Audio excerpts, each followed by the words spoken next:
afternoon, everyone. Let me first say what an absolute pleasure it is to have my friend and colleague Annalena Baerbock here in Washington for what have proven to be, as always, very, very good consultations and conversations on an incredibly wide array of issues. And I think that's evidence of the fact that the United States and Germany are partners quite literally around the world on all the issues that matter to our people in this moment, at this time. So I don't think either of us can cover everything we talked about in the interest of time, in the interest of people getting lunch, but let me just touch on a few things, and I'm sure the Foreign Minister will want to do the same. Of course, we spent part of our conversation focused on Ukraine and Russia's ongoing war of aggression against Ukraine. Both of us have recently returned from Ukraine, so we were able to compare notes on our visits, but also make clear that we are both deeply committed to continuing the strong support that we and dozens of other countries around the world have been providing to Ukraine. Military, economic, humanitarian, and that support is being manifested in everything that we're doing right now to help Ukraine as it prosecutes the counteroffensive to take back more of its territory, but also as we think about the longer term and the importance of all of us being able to support Ukraine in all of these areas in a sustainable and effective way as it builds a military for the future, as it tries to develop a strong economy, and as it continues to deal with the horrific humanitarian consequences of Russia's aggression. Ultimately, the objective, of course, is for Ukraine to succeed in its efforts to regain its sovereignty, its territorial integrity, but not only to survive the Russian aggression, which it has and will, but to thrive in the future and to be able to stand strongly on its own feet. And we compared notes on the efforts that we're undertaking with many other countries to enable Ukraine to do that. I would just note as well, and as we discussed, that on the economic side, just yesterday, we named a very highly respected senior official and colleague of many years, Penny Pritzker, our former Secretary of Commerce, to take on the role of being our special representative for Ukraine's economic recovery, to work closely with Germany, with the European Union, with G7 partners, and many others who are working on this. And ultimately here, even as governments and international financial institutions support Ukraine, and that will continue, ultimately the most sustainable way for Ukraine to succeed economically is through private sector investment. And so we are focusing many efforts on these. Penny Pritzker brings remarkable expertise, remarkable knowledge, remarkable networks of contacts around the world to help do this. Of course, both of us continue to strongly urge a return to the Black Sea Grain Initiative, which, when it was in force, enabled Ukraine to export well over 30 million tons of grain, enough for 18 billion loaves of bread. Of course, that agreement never should have been necessary in the first place. It was only necessary because Russia blocked Ukraine from exporting its food to the world. But when the agreement was in force, it at least enabled that food to get out. Since Russia's torn it up, the food is not getting out.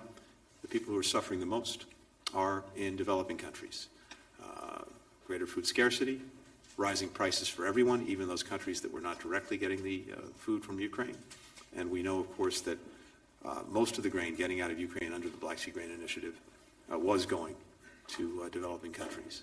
So I think Russia has only reinforced the opprobrium that it's getting from countries around the world by its actions on Black Sea grain. Of course, we continue to work on alternate routes to get grain out of Ukraine. We also discussed our common approaches to China, and we very much welcome Germany's China strategy. It is very coincident with our own. I think it reflects something that we've seen around the world, both in Europe, in Asia, as well as in the United States, which is a growing convergence in our approaches to China.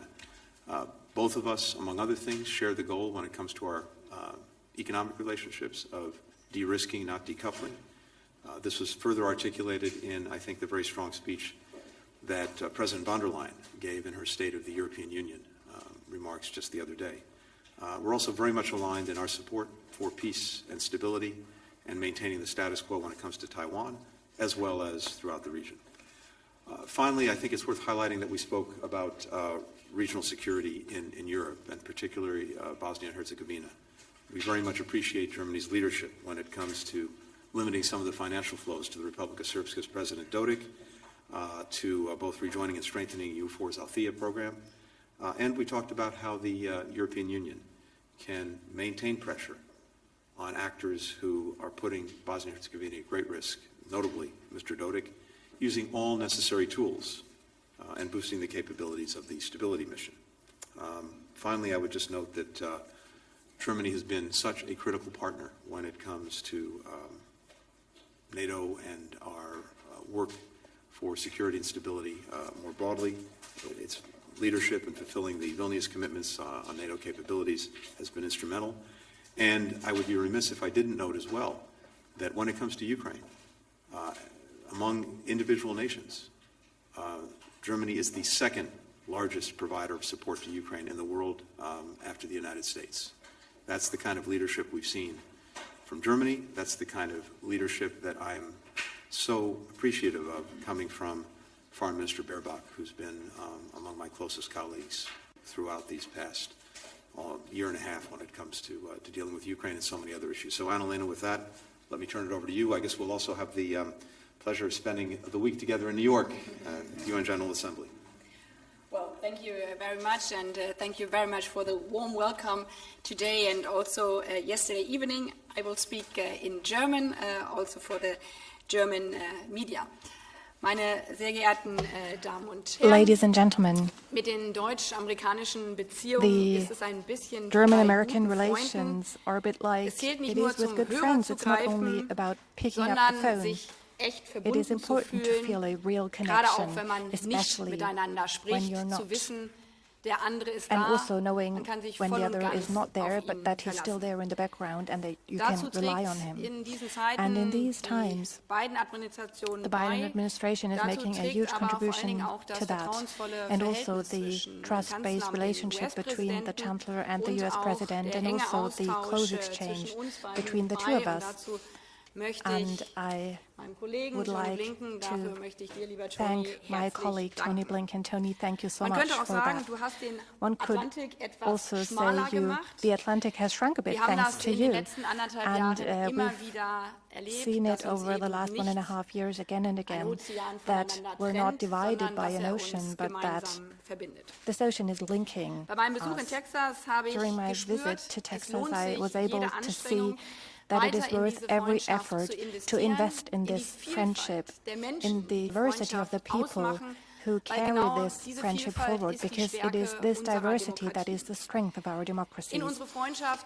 Investing in our friendship is something that we have done early on, a bit unwillingly, if I may say so, when we let one of our biggest or tallest export hits, Dirk Nowitzki, who went to Dallas to play in the NBA. But as we can see, early investments are never harmful, and we can see this with the finals that have taken place last week and the semifinals. But we are also linked even more by another thing. We stand up for each other's security in freedom.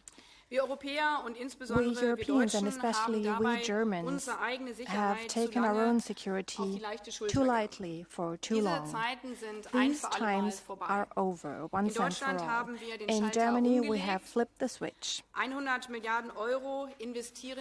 We are investing an additional 100 billion euros in our Bundeswehr. Our allies can rely on us. 2% is the promise we all made within NATO. And we've also made a promise to the people of Ukraine. We will support Ukraine, we will support Ukrainians, the people there, as long as it takes. For 1.5 years, Putin has been going nowhere with his mindset that at some point Europe and the United States and the whole world will just get used to this war because there are other important things that matter. But no one in our transatlantic alliance, and basically no one in the world, wants and will get used to this brutal war of aggression. Every state in the world knows that this would be a risk for their own security. And we also see that no one in the world will get used to the fact that immeasurable suffering is being inflicted upon people in Ukraine, not only in military trenches, but in every village where Russian troops have been ravaging. Children have been separated from their parents, which is not normal. No one will get used to that. Villagers have been locked up in cold basements. It's not normal, and no one in the world will get used to that. And both of us have made clear again and again that a war is not only about abstract figures and sticking to territorial integrity and sovereignty, but that behind every figure there is a victim, a human being, a face. Putin's sledgehammer of fate will not bend the Ukrainian will to survive. It is strengthening their will to fight for their freedom. And this brutality also strengthens the determination of the international community. We in the world stand up for everyone in Ukraine being able to live in freedom in the future. We've made it clear during our visits to Kiev as well. It's not only about the delivery of arms, it's about humanitarian efforts as well, the protection of infrastructure, bringing children back who had been deported. And we spoke again today about how before the winter we can step up our support to Ukraine and dovetail it even more, because we see that interaction in military support, economic support, and also humanitarian aid is so important. Even if Europe is literally an ocean away, during my talks at the US Congress yesterday, I could sense so much goodwill for further support to Ukraine and also further support for peace in Europe. Because many of the people I met there told me it is economically difficult, but you can clearly see that Ukraine is defending our own values, the values we share. And this is the message that we will take to New York, both of us. The message is that the whole world is longing for freedom. And with his peace plan, President Zelensky has opened the door. In Jeddah, Saudi Arabia, countries from all over the world also have put one foot through that door to peace. And in New York, we will both make the case in different formats for the peace plan of Ukraine becoming the peace plan of the world, being peace for the world.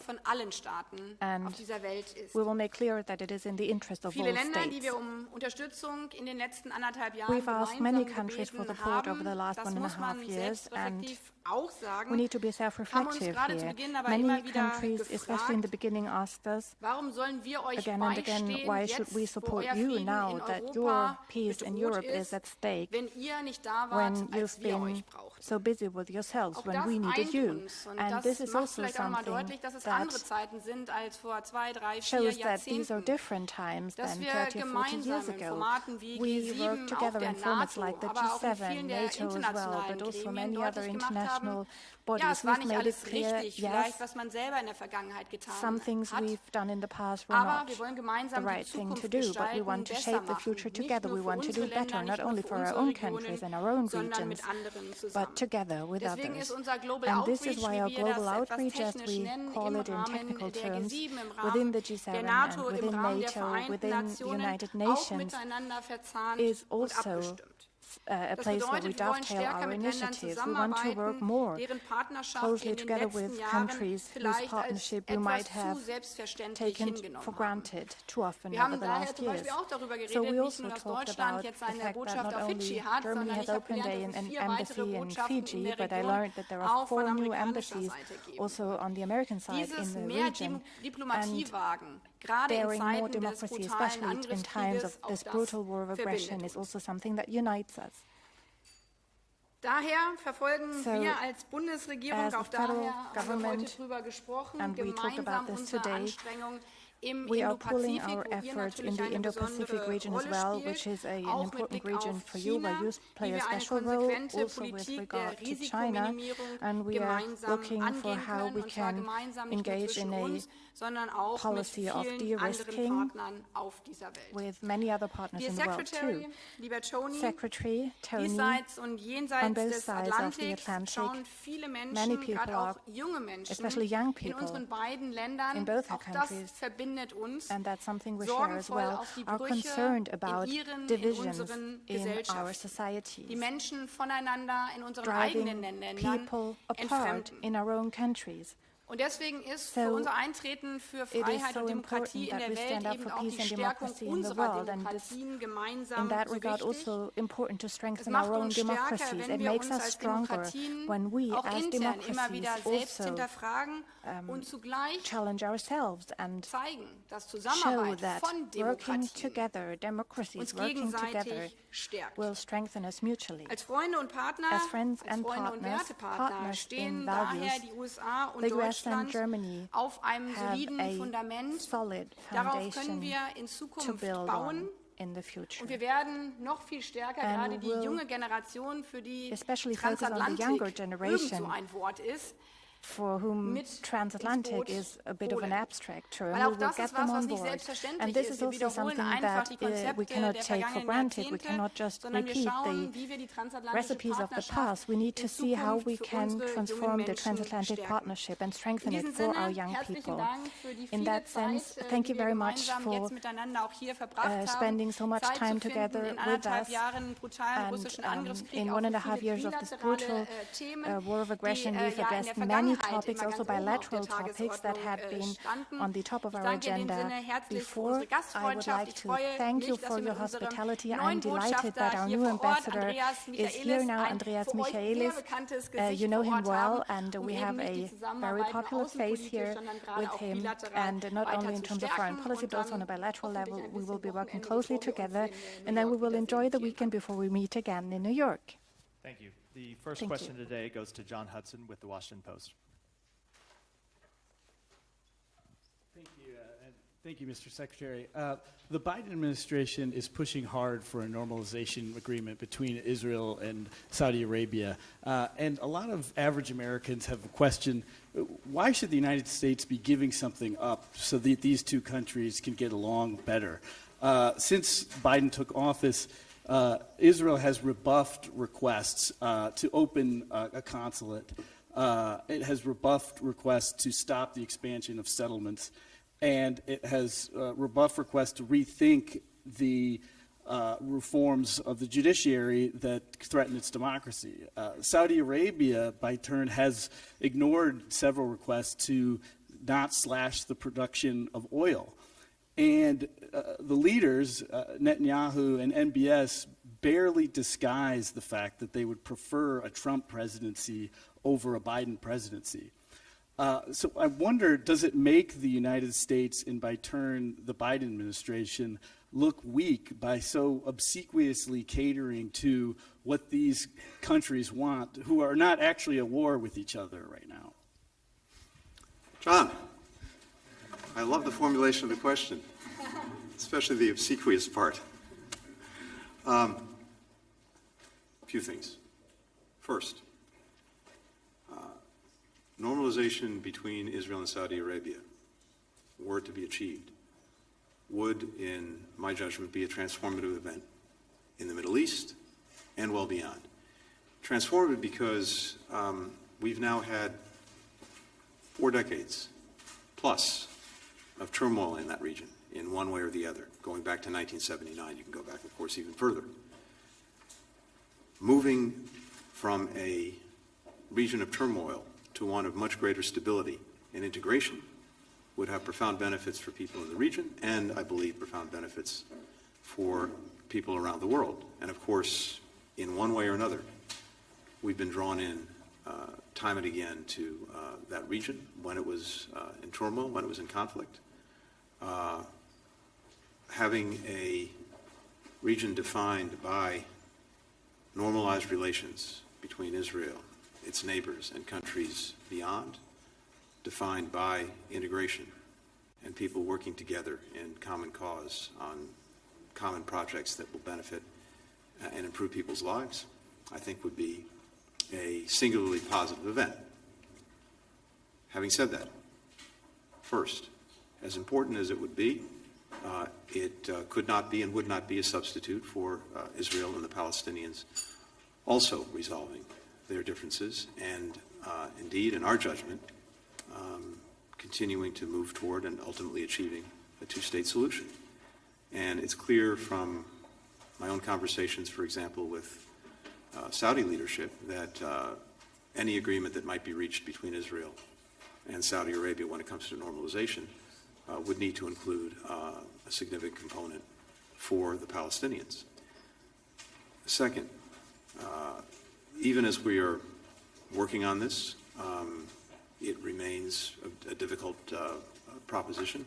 The specifics of any agreement in terms of what the different parties are looking for are challenging. And so while I believe it is very much possible, it is not at all a certainty. But we believe that the benefit that would accrue, were we able to achieve it, would certainly be worth the effort. Third, who's to say that in an arrangement that involves at least 3 countries, were we able to get there, there would not be concrete benefits for all 3 countries, to include the United States.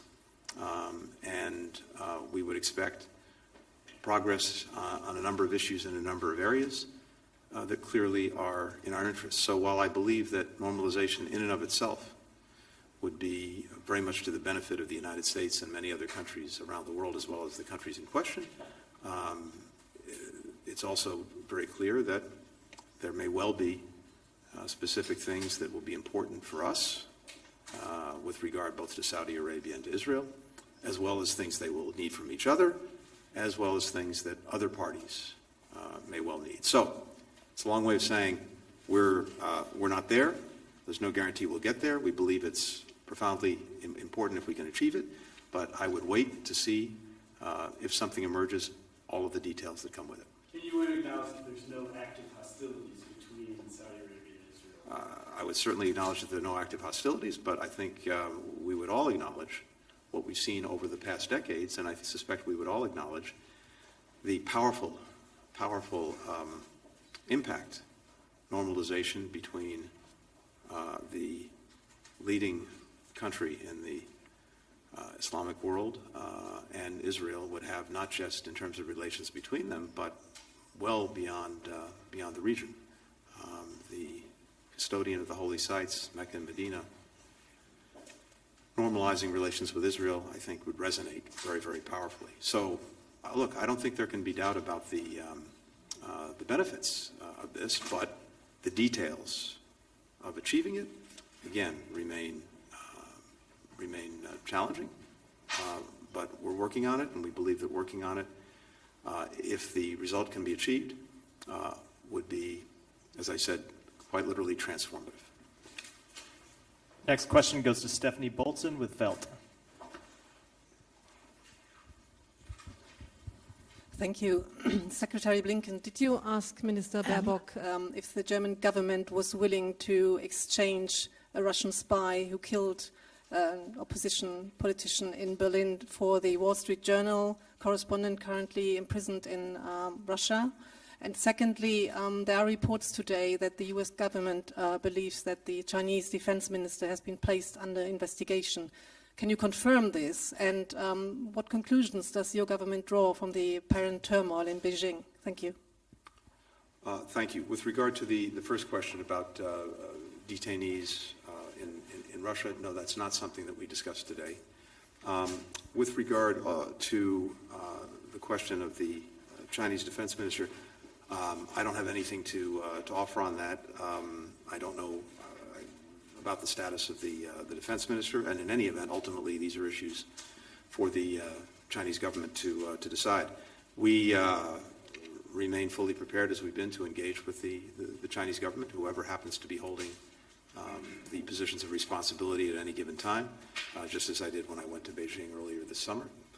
And we expect that to continue irrespective of who's holding what portfolio. Next question goes to Elizabeth Hagedorn with Almana.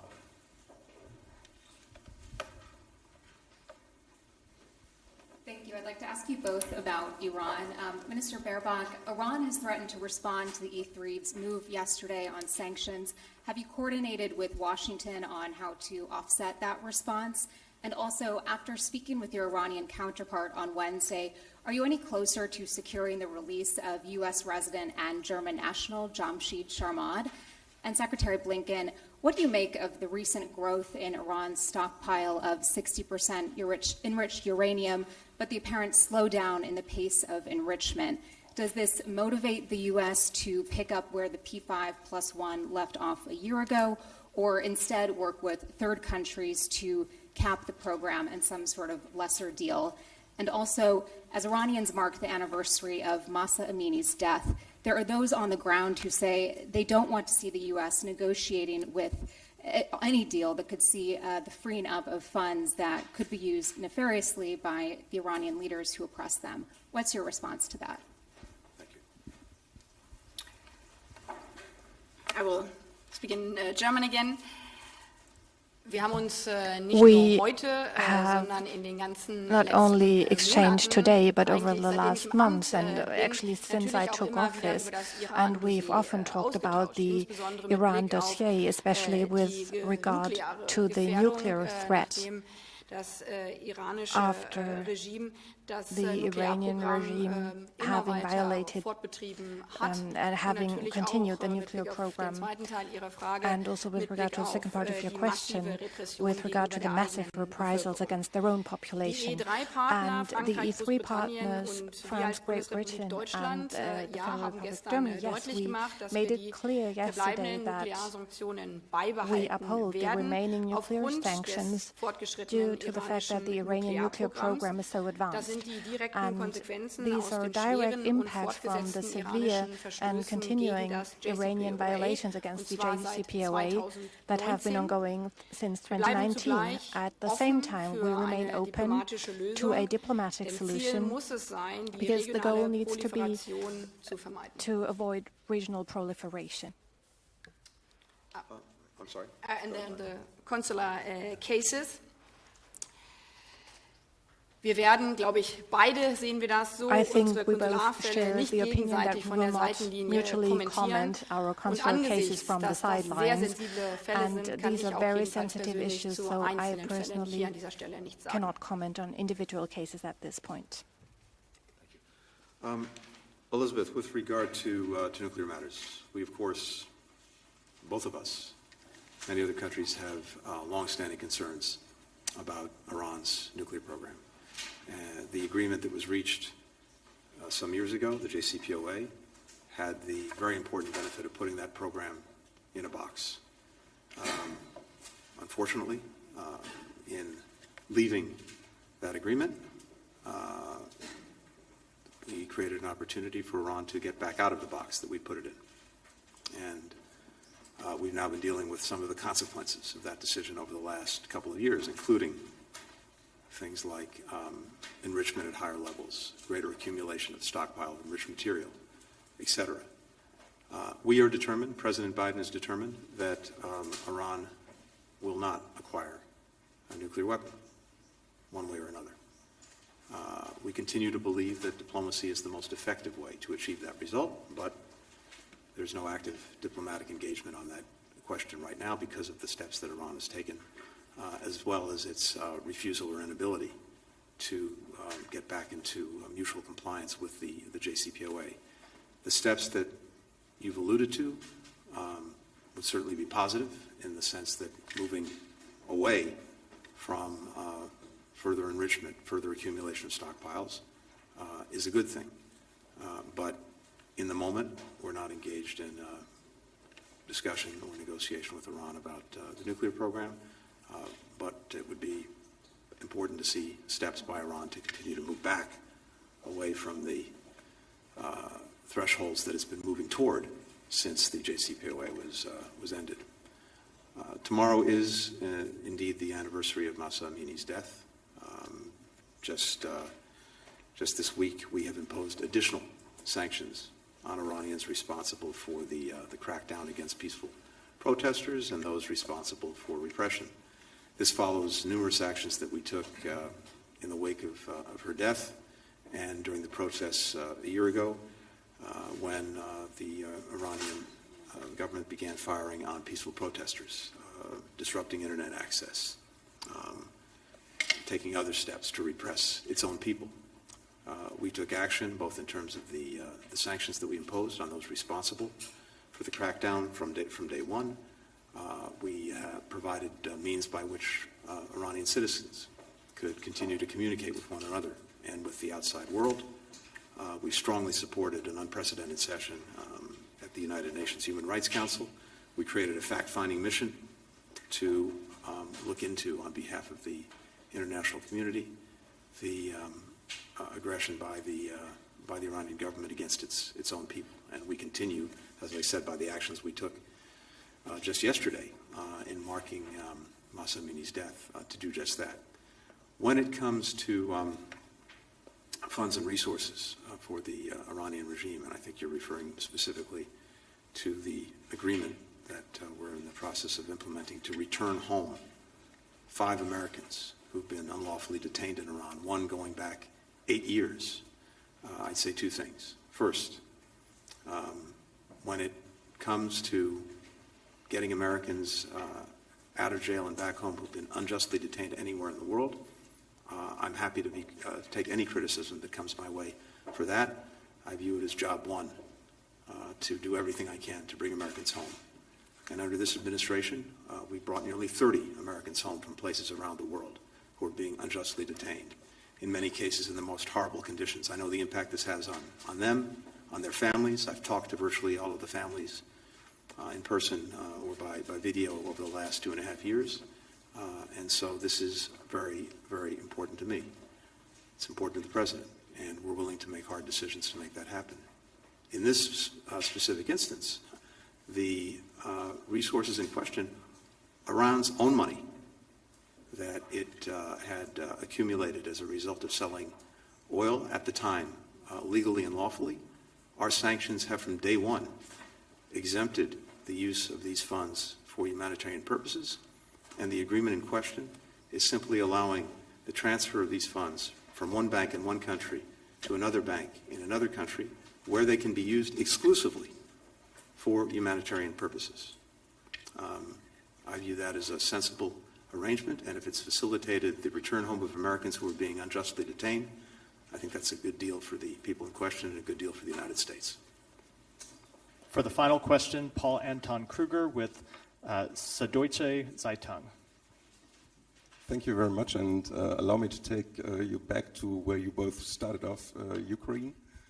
You both reiterated that the ultimate goal of the support to Ukraine is that she regains her sovereignty and her territorial integrity. Both governments, nonetheless, are hesitant to provide certain weapon systems to the government of Ukraine that it has been asking for, namely ATACMS, ballistic missiles, and Taurus cruise missiles. Apparently, the concern is the range, that they would be suitable to attack also facilities in Russia, deep in Russia. My question would be, if Ukraine were to defend herself in the most efficient way, wouldn't it be necessary or unavoidable in the end to lift those restrictions and allow Ukraine to use Western weapons in exercise of her right to self-defense on Russian territory?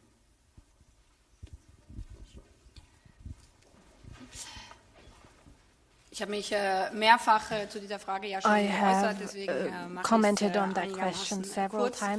Zum einen haben wir beide wieder erneut bei unseren Besuchen gesehen, wie wichtig es ist, dass die ukrainische Regierung, dass das ukrainische Militär in der Lage ist, ihre Menschen in der Ostukraine zu befreien. Weil die Menschen dort zum allergrößten Teil, was wir wissen, im wahrsten Sinne des Wortes in der Hölle leben.